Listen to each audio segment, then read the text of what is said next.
Hey guys, my name's Sam. Welcome to Prep Medic. This week's video, we are reviewing the largest offering from TraumaPak. This is the BattlePAK.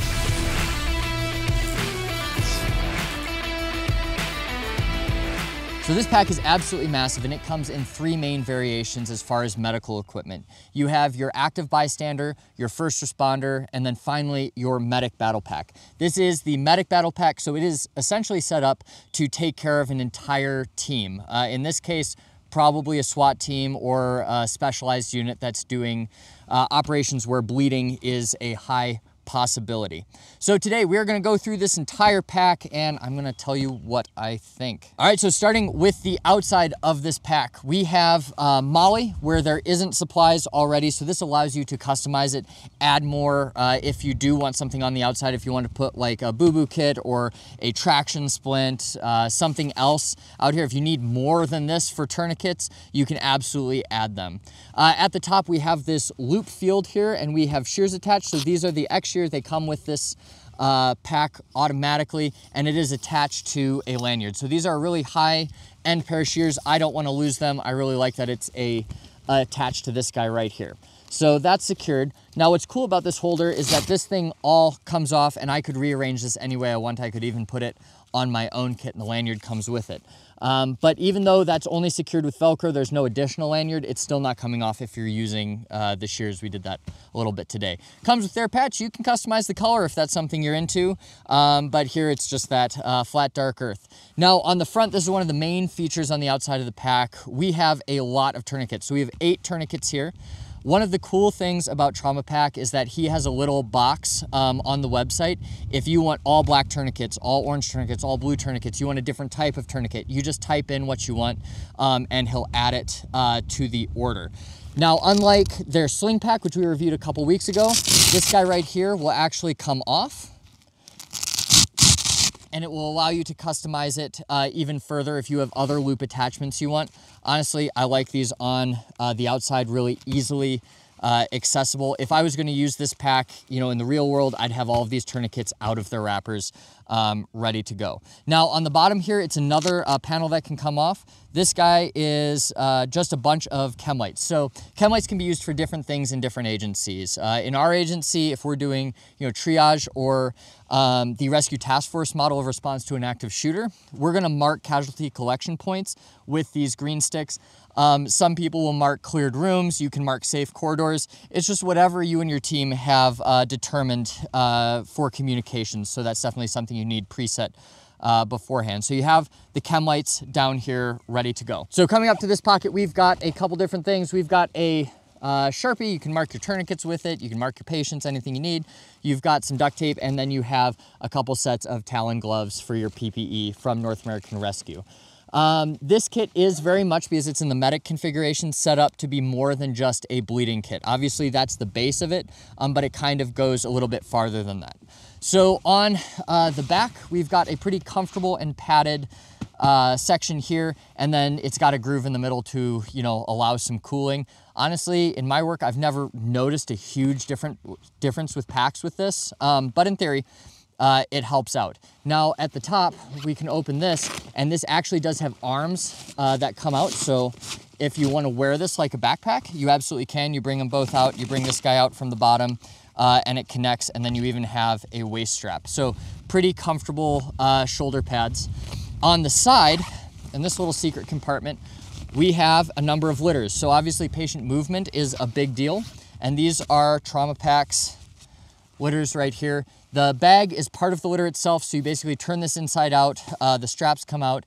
It's a mega mover where you have handles on all sides. You can do like a 4 or 6 person carry, but then it also has 2 drag straps. So, you know, if there's only 2 of you, you can't lift the patient, you can also drag them across the ground.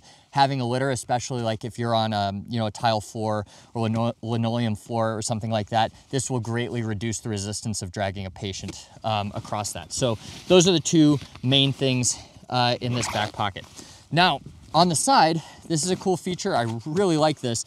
This is going to be your triage tags. So we've got your green, your walking wounded, your your delayed, and then we've got your immediate, and finally your black.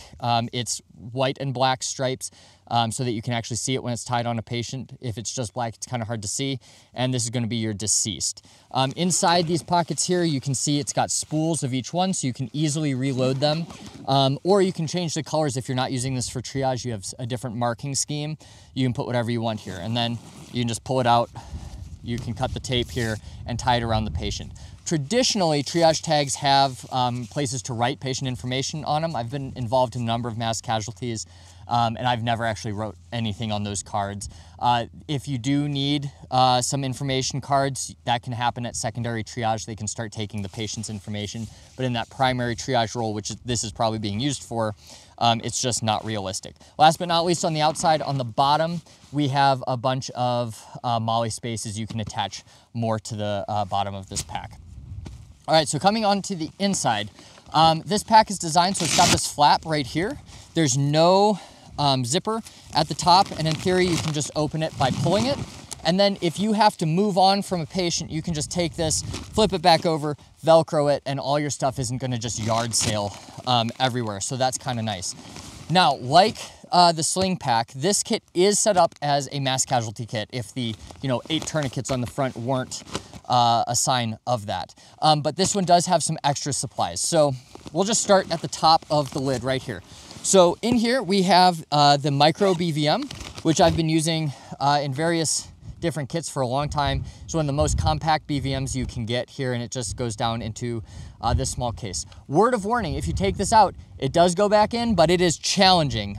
So just be aware of that moving forward. We've got in here 2 NPAs, and these are both going to be your 28 French. Once again, if you need a different size, you can email the owner and he'll get it taken care of. And there are lubrication packets set on both of those. Now, all of these cases, with the exception of the elastic up here, are removable. So if you want to change the layout, you can just undo that and move things around as you see fit. All right, right here we have these guys. These are basically ARS needles. These are a needle decompression. So if you have a tension pneumothorax, you can take this out, put it in. I've got a video on that if you're curious how to do this procedure. I would really like to have some kind of diagnostic capabilities in here if I'm going to be doing this, a stethoscope, some way to auscultate lung sounds. There are signs of a tension pneumothorax without that, but it does make it a little bit more challenging. So unless you're trained in this, I wouldn't recommend carrying them. But if you're trained in it and you're using them, they're great to have in something like this.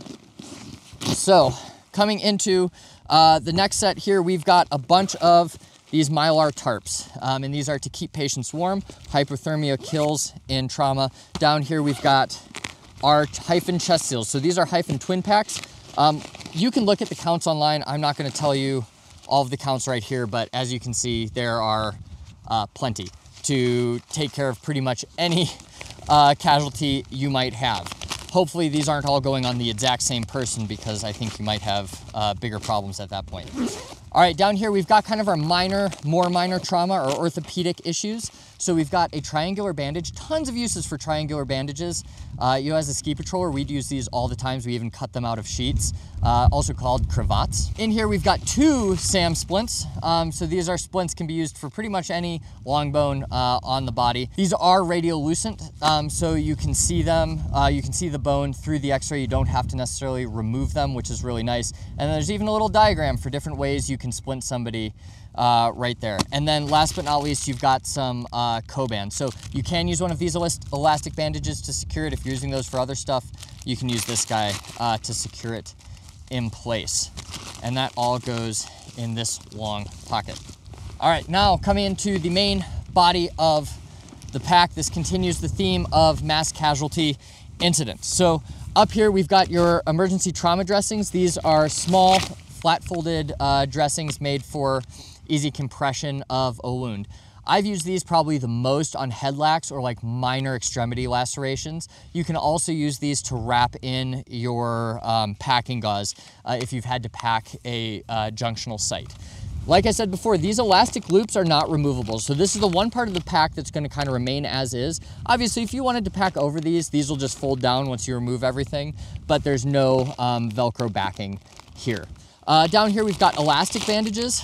So they're different from the ETDs just in that they don't have like a trauma pad on them. And this would be used more so for wrapping in your gauze, but like I said, you can wrap splints. You can even like repair basic tools with these pretty easily. Down in this next compartment, and this one is removable, we've got a ton of hemostatic gauze. So they're using combat gauze in here. And now this also has a radio opaque line in it so you can see it on x-ray, a whole lot of it. Now the difference between this black gauze here and the green gauze, the military combat gauze, is just the color. This looks a little bit more friendlier, so they made this for police officers. There's no other difference there. Finally, in this pocket, we've got a bunch of NAR S-rolled gauze. So this is also packing gauze, can also be used as a wrap for trauma dressing. It's got a bunch of uses. This is the gold standard for wound packing, but this S-rolled gauze will work almost just as well in those situations. So if you've run out of packing gauze, or the wound's not bad enough to necessarily justify this, you can easily pack it with these. One thing I really like about this kit is while it is geared for a mass casualty incident, it also has stuff to treat an individual patient. In my experience, a lot of times responding to mass casualty calls, it'll come in as 10, 15 victims and you have maybe 2. And oftentimes the chief complaint or the main issue is not going to be massive bleeding. You can have a lot more that can go wrong with a patient that's experienced penetrating trauma. So this allows you to treat like one patient as a paramedic, but it also has the capability of treating a lot if you just have to treat somebody and move on in some of these tragic circumstances. So if you have any questions about this pack, please leave them in the comments down below, and I will see you guys next week.